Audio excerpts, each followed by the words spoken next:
welcome. I'm PT Officer 3rd Class John Michael Miranda, Philippine Coast Guard.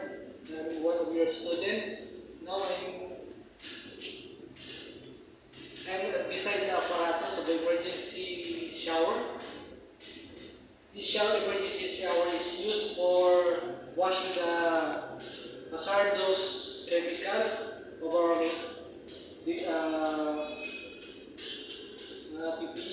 PPE protection suit during hazardous. When someone go inside the laboratory of hazardous, it will wash out this the hazard. This emergency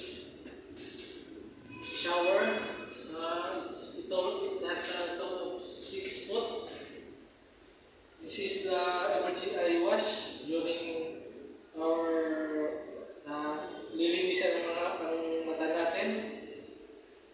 Pag pumasok po tayo sa isang chemical area,